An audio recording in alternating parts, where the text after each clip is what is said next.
اللہم اید الاسلام والمسلمین. اللہ ہمارے پاس دعاؤں کے علاوہ کیا ہے؟ ہماری دعائیں قبول کر لے.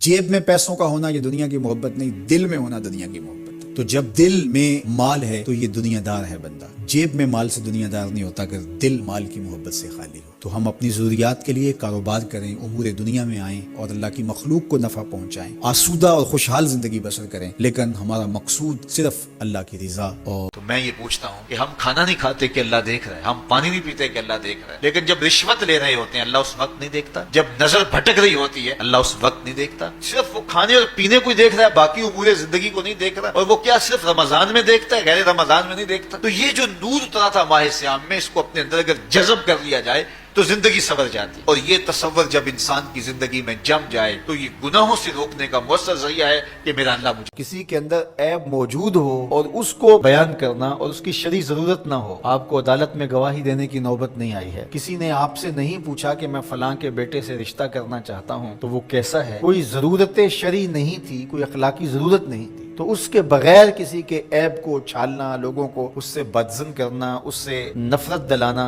اور خام خواہ اس کی آبرو ریزی کرنا، یہ سخت جرم ہے. اور اس کائنات کا بہترین چہرہ وہی ہے جو جنسی کالک سے محفوظ ہے. اپنے تقدس کو مجروح نہ ہونے دینا. تمہاری جوانی اتنی خوبصورت ہو کہ محمد عربی کو رشک آئے تمہاری جوانی پر. اپنی اس جوانی کو دین کے لیے وقف کرنا، سحری کے سجدوں میں آنسو بہا کر کے جوانی کا لطف کشید کرنا. عشق کرنا ہے تو کسی آوارہ سے نہیں، عشق کرنا ہے تو رب العالمین سے. یہ 5 چیزیں اگر اس سے بچ جائے، علماء فرماتے ہیں پھر بدبختی سے خوش بختی کی طرف بندے کا سفر شروع ہو جاتا ہے اور اللہ کی رحمتیں باہیں کھول لیتی ہیں. سب سے پہلے کہ کبھی بھی زندگی میں نماز ترک نہ کی جائے. یہ تو سوچا بھی نہ جائے کہ میں نماز ترک کروں گا. دوسری چیز یہ گمان میں بھی نہ آئے کہ ماں باپ کی بھی بےادبی کی جا سکتی ہے، ماں باپ کے حکم کو بھی ٹالا جا سکتا ہے، یہ ہو ہی نہیں سکتا. تیسری چیز قرآن مجید سے دوری، اس طرح تعلق بالقرآن رہے کہ اڑنا بچھونا ہی اس کی تعلیمات کو بنا لیا جائے اور تلاوت زندگی کے اندر لازم کر دی جائے. چوتھی چیز برے لوگوں کی صحبت اور سنگت سے بھاگا جائے. ایسے بھاگیں جس طرح کسی موذی جانور سے لوگ بھاگ کے اپنی جان بچاتے ہیں. اچھے لوگوں کی صحبت زندگی کا نور ہے. اور آخری چیز فرمائی کہ اللہ جل شانہ کی تقدیر پہ راضی ہونے کا مزاج پیدا کر لیا جائے. مالک تو جس حال میں مجھے رکھے میں اس حال میں واہ واہ خوش ہوں. یہ مزاج جب انسان کے اندر پیدا ہو جائے تو پھر انسان کی زندگی سوکھی ہو. ہم دیکھتے ہیں کہ 15 فٹ کی تنگ سی گلی ہے اور ہم 10 مرلے کا 5 مرلے کا گھر بنایا ہے. ہر چیز ہم نے گھر کے اندر بنائی ہے، صرف 3 سیڑھیاں بنانے کی جگہ ہمارے گھر کے اندر نہیں ہے، موٹر لگانے کے لیے اندر جگہ نہیں ہے. وہ ہم نے اس چھوٹی سی گلی کے اندر سے راستہ روک کر کے دونوں اطراف سے آنے جانے والوں کو اذیت اور تکلیف دینے کا مزاج بنایا ہوا ہے. راستے کشادہ کرو، راستے صاف رکھو اور لوگوں کے لیے آسانیاں اور راحتوں کے سامان کرو. جو لوگوں کے لیے آسانیاں پیدا کرتا ہے اللہ اس کے لیے آسانیاں پیدا کرتا ہے.